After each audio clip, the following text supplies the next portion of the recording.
Hi, my name is Jimmy Yamagishi with the Hikari Group. Hikari means light in Japanese, and we're here today with Tom Kell and Emiko Woods. They're going to be doing a little bit of music. What we do here primarily with Hikari is we try to illuminate a little bit about the differences that are happening in the music industry and also how the music affects the Christian side of things as well. It's really exciting to see the changes that have happened in the industry, and even more exciting to see the diversity of the music that's going on. And so we're just going to start off just finding out a little about Tom and Emiko. So how'd you guys start off? How'd you guys meet? Well, Tom actually was kind of a songwriting teacher of mine, if you will, and then it kind of turned into more of a mentorship. And then we started writing songs together, and I would sing at his shows, and then it kind of just, spiraled into this partnership. And now we write every song together, and are playing music pretty much only together now. Right. Yeah, we met. I think 12 years ago. Emmy was really young. We just started writing together, and it grew into this the thing that it is now. And we kind of never expected it to then. We just were working on writing. I was kind of showing her how I did it, and she had this natural gift for it. And we started writing songs together, and it just became natural that we would do this. The interesting thing, though, was singing together, because I think we've just sung together for so long that became a big part of it too.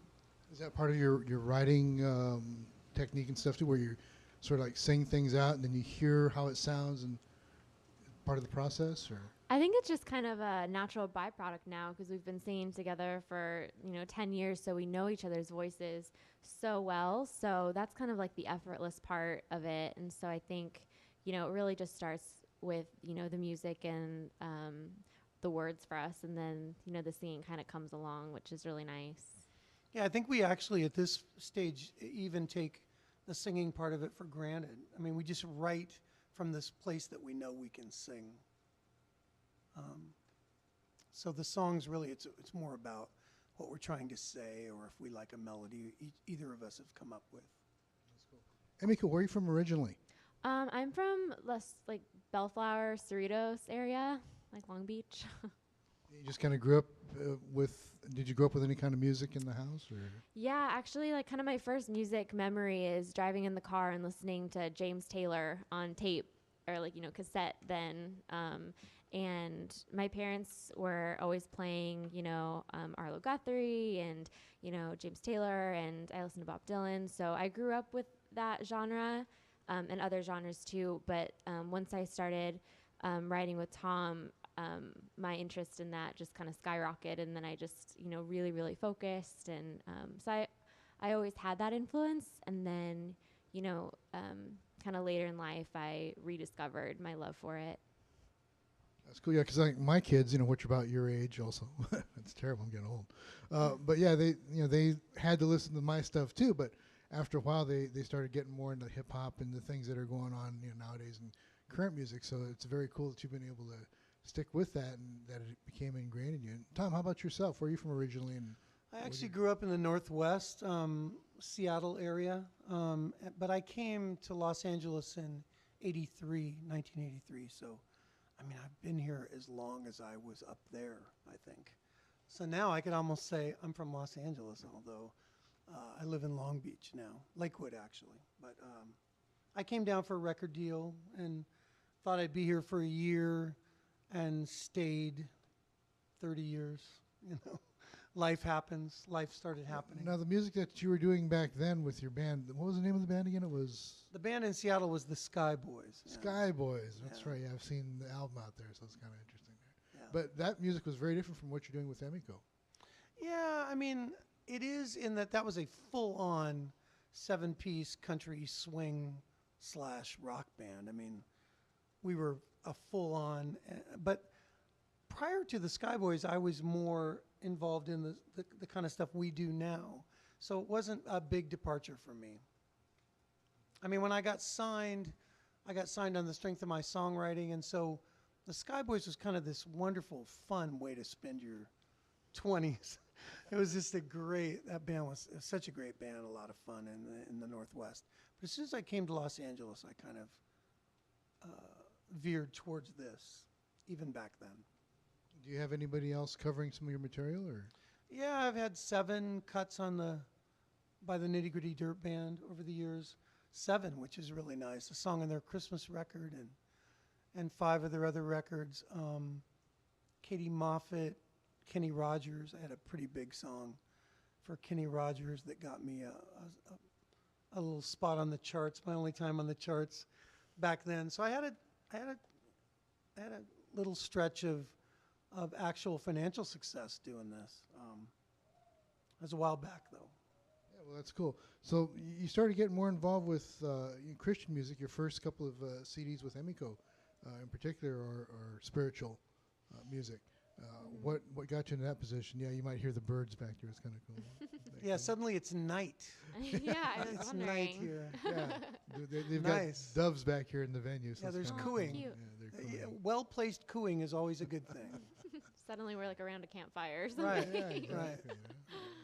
But anyway, so you guys started off, your first CDs were in Christian music. How did that come about? We got offered, Emmy and I were writing all kinds of types of songs, half of which were Christian songs. We kept being asked to sing in church. We were going to the same church or in the same area, and so we would always write a song for each service that we did. Yeah, like special music for that specific service or something. yeah, Yeah. A brand new song for each service? yeah, we'd always Yeah. write. Wow. We used it as a vehicle to write. Plus, we enjoyed the meaning behind those songs because we're both Christians. But we developed this kind of following. People started asking us, "Do you have records with that song? I want to get that song." And so we thought, well, we should do a record of this stuff. So our first record of that stuff was kind of sponsored by that church, the First Baptist Church of Lakewood, which is a big church, but not a mega church, a big, really wonderful church. And that record did really well, and we got rave reviews over in Europe, and it kind of had this life. And that led to our second one, which was a more stripped down, and it's kind of me and Emmy's favorite of our 2 Christian ones. It was just the way we recorded it was we were in the studio and we would just, start to finish play the song while he was playing guitar. And so it really was as close as we get to our live shows. And so I think that's one of the reasons we like it is because it has that sensibility that we really love in our live shows. So it's a really fun album for us to do. Yeah. Yeah, and it's a record that we still do songs from in every show. Well, that's great. Well, why don't we get to the music, and we'll go ahead and reset for a minute, and then let you guys go for it. Okay, how's that? Yeah. Or should we just, do you want to just sit down? Yeah, we can sit down. We can sit You down. just want to stay seated? Yeah. Okay, that'll be fine too. All right. So should we Okay. just do this? Yeah, this is Tom Kell and Emiko Woods.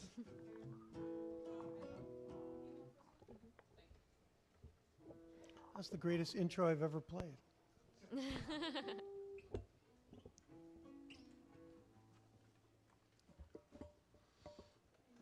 So, can you re-ask all those questions, Jimmy? I never liked my response. I liked yours. My responses. Oh, I like your responses. I liked yours. I actually liked yours. So as long as one of us is laying it down, right? The other game, whatever you say.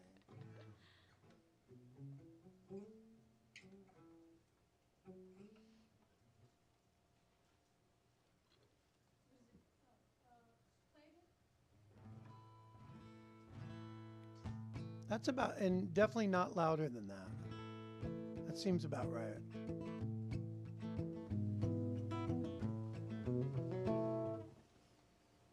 Oh,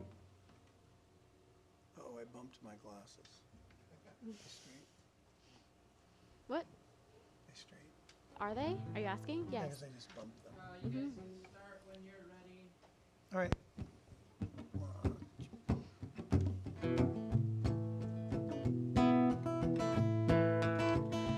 I live only for this freedom.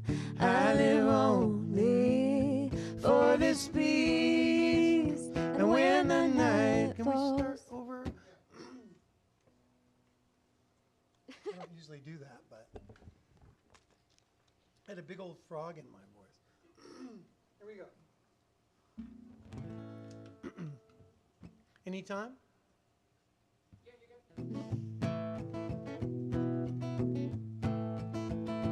I live only for this freedom. I live only for this peace. And when the night falls on my journey, you will find me on my knees. There are prayers of pain and sorrow. There are prayers of joy and peace. But when I wake up to each tomorrow, this is the only prayer I need. Make me a servant, I'll hold the water, put me there at any time of need. Just to be like you, Lord, that's all I'm after. Try to give your love away for free. On the road that goes on before me, I'll find troubles along the way. But there is power inside His mercy. There is victory every day. Make me a servant, I'll hold the water, put me there in any time of need. Just to be like you, Lord, that's all I'm after. Try to give your love away for free.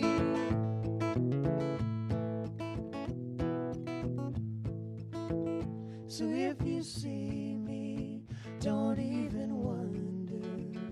If you hear me, you won't have to guess. 'Cause I'll be filled with the grace I live under, and I'll be cloaked in His righteousness. Make me a servant, I'll hold the water, put me there in any time of need. Just to be like you, Lord, that's all I'm after. Try to give your love away for free. Try to give your love away for free. Try to give your love away for free.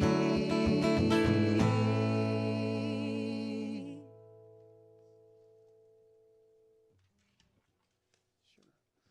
We should switch guitars, though. Right now? Well, for doing that. We don't have to. Sure.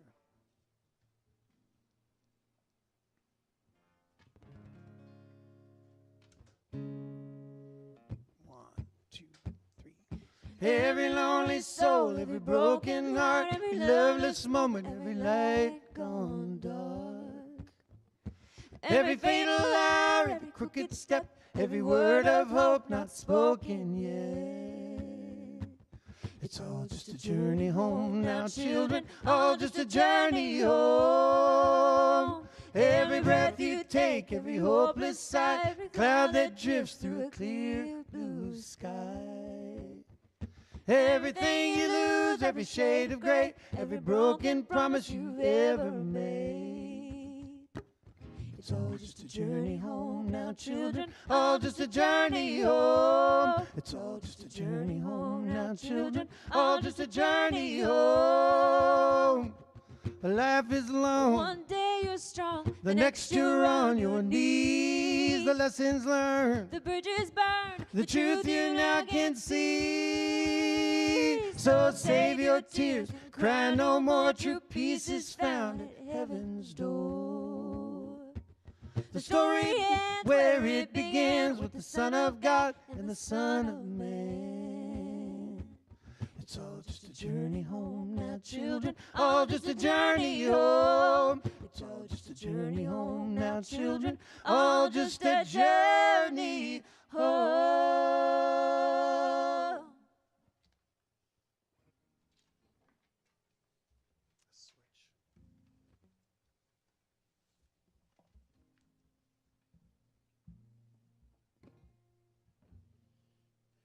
a ceremonial switching of the guitars.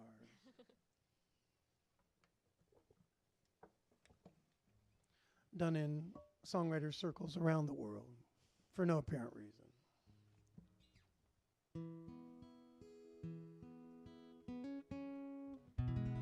Got it? Maybe a little more guitar?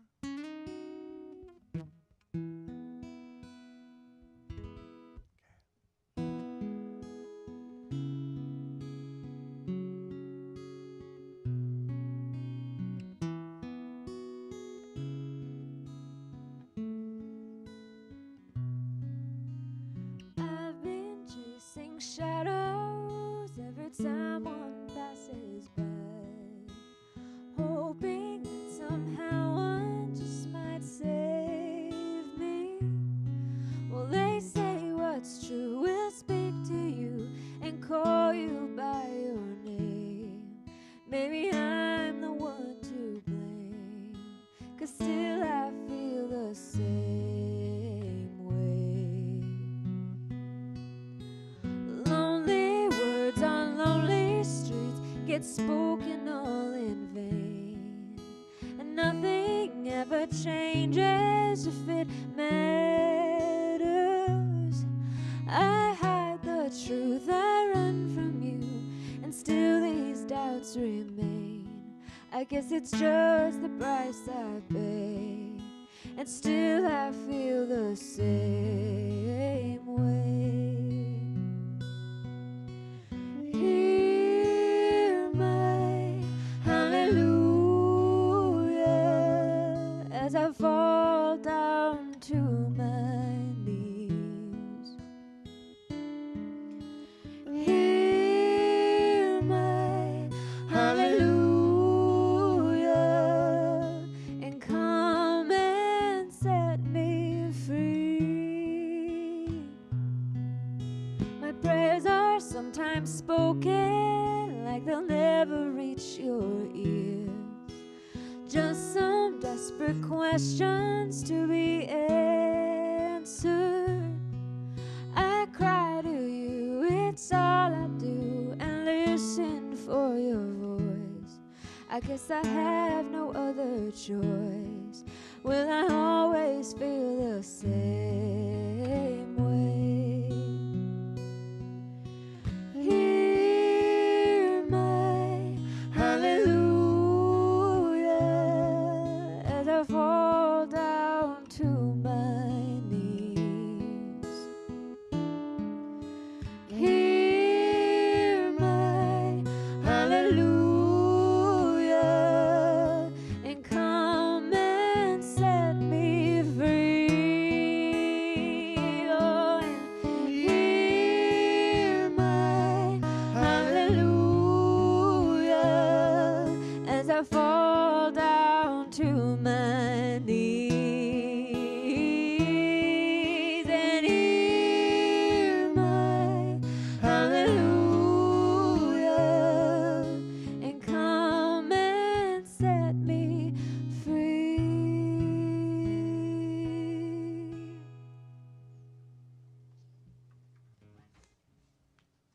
Let's close with, Are you good with that guitar? yeah, why not?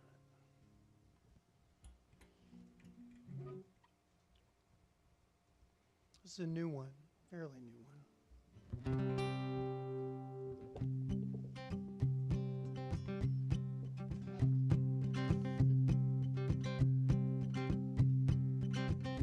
I want everyone to see me coming. I want everyone to feel it when I leave. I want to be the one that makes a difference. I want the world to see His love in me. There are moments that become my daily battle. There are choices that I make along the way. But the only thing that stays the same is the power in His name, that He came to wash my sins away. I feel His peace in the morning. I feel His love when it sets me free. And when you see me coming with my arms open wide, you're gonna see the Savior's love in me. I don't care what people say or what they notice. There is nothing left to hide when you are free. I walk beside the King of earth and heaven.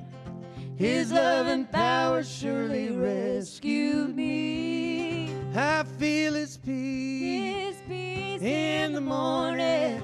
I feel His love when it sets me free. And when you see me coming with my arms open wide, you're gonna see the Savior's love in me.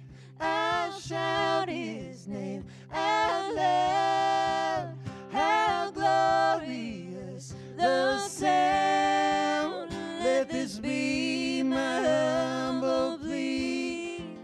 You're gonna see the Savior's love in me. I want everyone to see me coming. I want everyone to feel it when I leave. I want to be the one that makes the difference. I want this world to see His love in me. I feel His peace in the morning. I feel His love when it sets me free. And when you see me coming with my arms open wide, you're gonna see the Savior's love in me. And when you see me coming with my arms open wide, you're gonna see the Savior's love in me.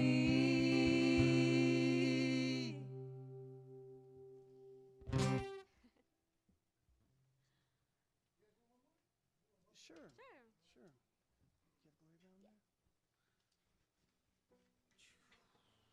This was the title cut of our first record together. The challenge was to write a Christmas song that didn't sound like a Christmas song. Yeah, he actually said that to us. We need you to write a Christmas song. But it'd be cool if it didn't sound like a Christmas song.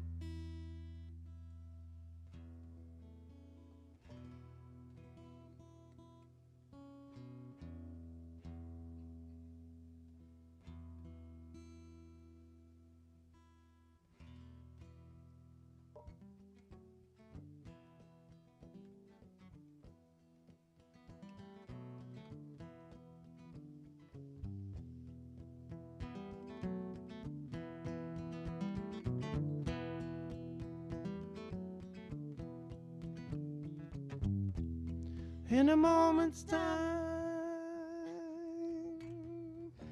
other people would fold, but not us. That was funny. It makes such a difference. Here we go. That's funny.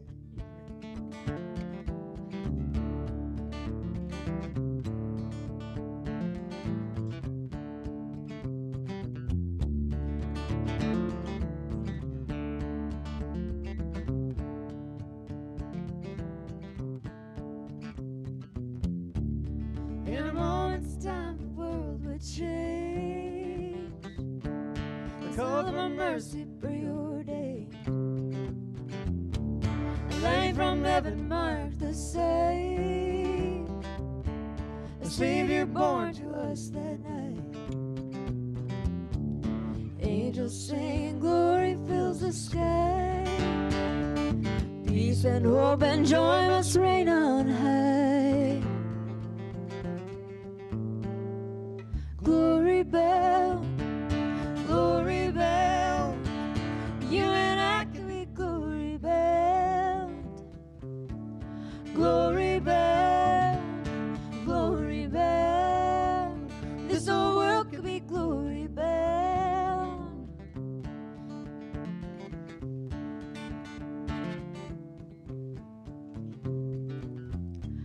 2,000 years of hope and prayer. We're lying with the baby there. vision of a perfect life was written in the stars that night. God in all his mercy from above, there inside the Savior born in love. Glory bound, glory bound, you and I could be glory bound. Glory bound, glory bound, this whole world could be glory bound. There are some things no one should ignore.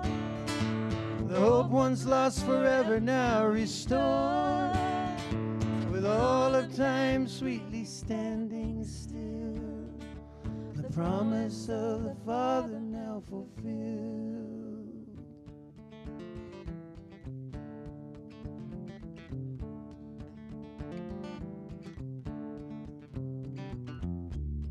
In a moment's time the world would change. The Son of God would take the blame. The freedom lost can now be found in a light that strikes the holy ground. The chorus now resounds from earth to sky. Every fear was silenced on that night. Glory bound, glory bound, you and I could be glory bound. Glory bound, glory bound, this whole world could be glory bound.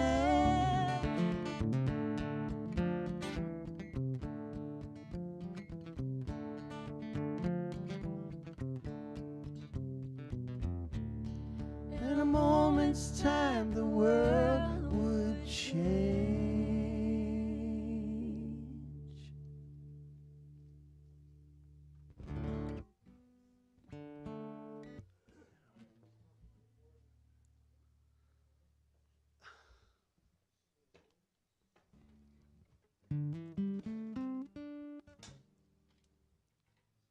Yeah, that's a pretty good idea. Whoop.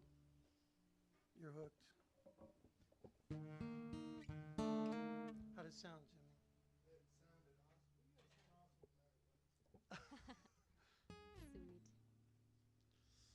That's what we're after. We're going for awesome.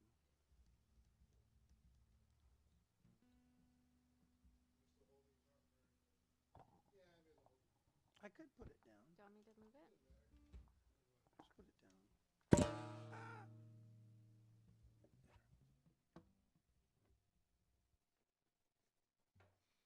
There you get the full view of this amazing shirt, which is neither stars nor circles. Well, it's actually both. It's actually both. Yeah. It kind of actually reminds me of packing material, those bubble things. You know, Yeah, or some kind of eye test. Oh, Yeah. or an eye test. All right, yeah.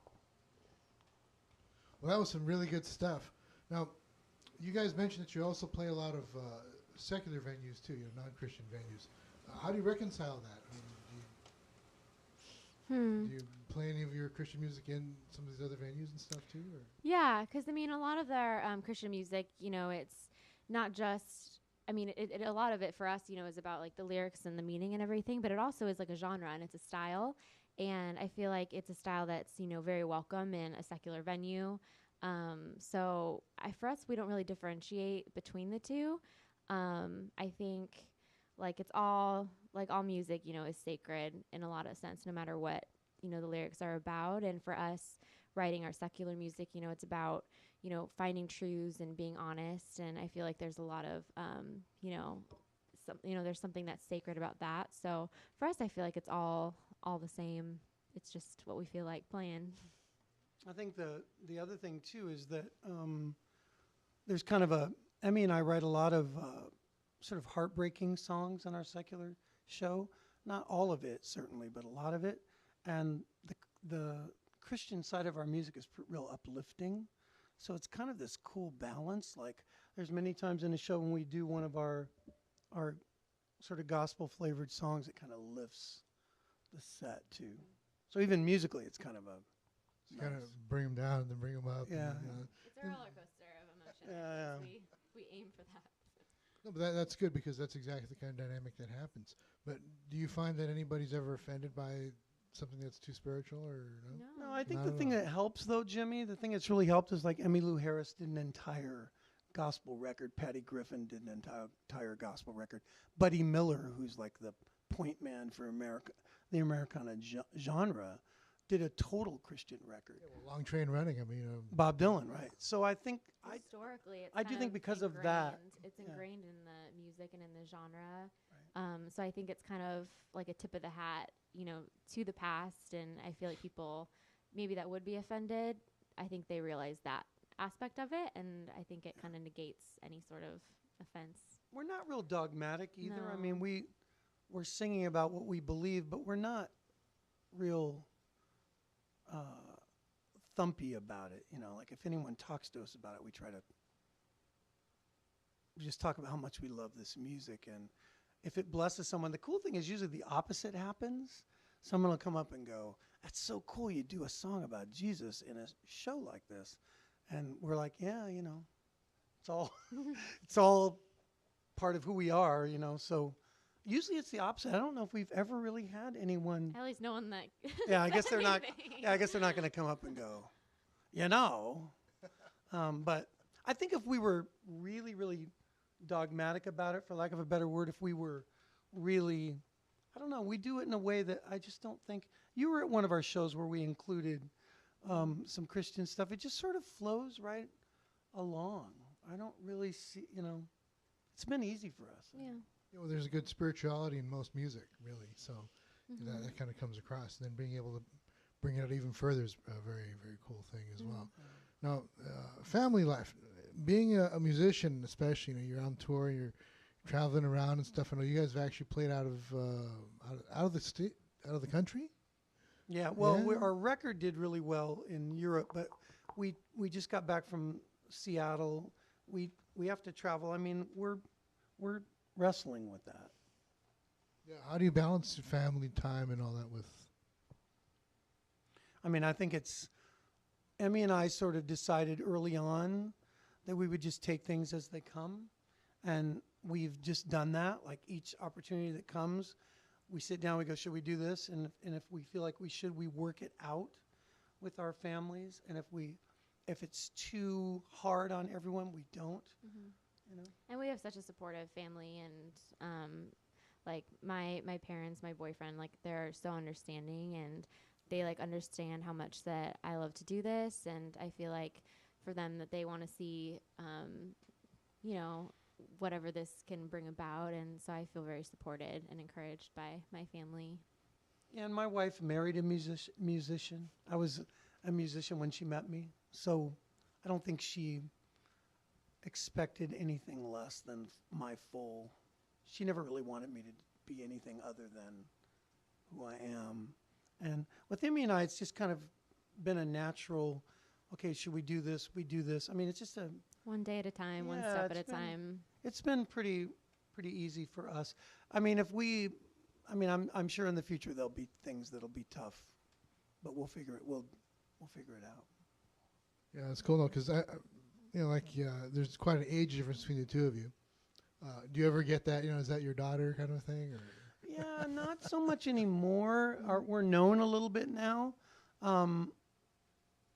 I think the only one that ever bothered us is the one where and it was a pretty prominent Christian author. We did a show with him, and he asked if I was your grandfather. Yeah. We both kind of looked at him like, really? I don't even know if I responded. I know. I think we were more puzzled than anything, so I think we might have just looked. Yeah, we just sort of. Looked But the cool thing baffled. about that is, after that show, he is like one of our biggest fans now, and just so loved our music. And so, but I think that's actually the only awkward one I can think of. Yeah. The other thing too, Jimmy, is it comes out in our show, like we talk about. People at the end of our show know that Emmy's not my daughter. That it's a musical partnership, and we talk about our significant others, and we I don't know. I think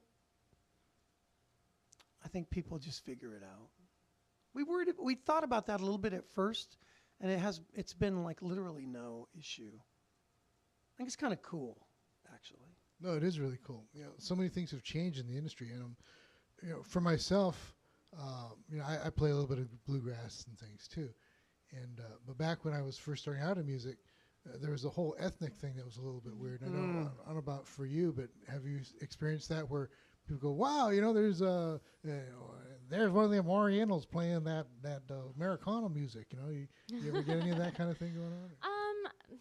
Like here and there, I think it's surprising for people. I think even the fact that, you know, I'm from LA, like maybe that I'm singing, you know, country music, and I grew up here, but you know, I've been really lucky, and people have been really supportive, and I've never experienced anything negative. If anything, it's just more maybe surprise. I don't know. I think there's a certain amount of people that really like it. Like it's because it is interesting, our partnership, and it kind of that turns into kind of a compelling thing.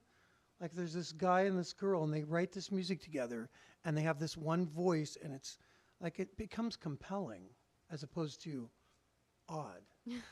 I hope it's Compelling is just south of odd. I think compelling is north of odd. I don't know.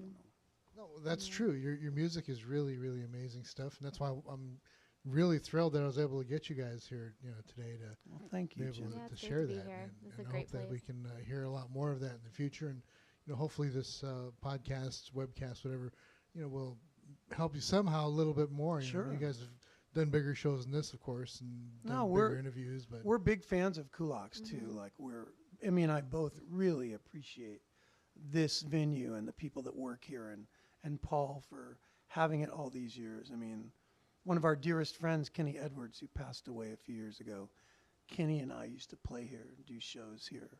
And I mean, this place is special. I mean, when you asked us about it, and I heard that it was at Kulaks, I mean, that was one of the big reasons why we wanted to do it.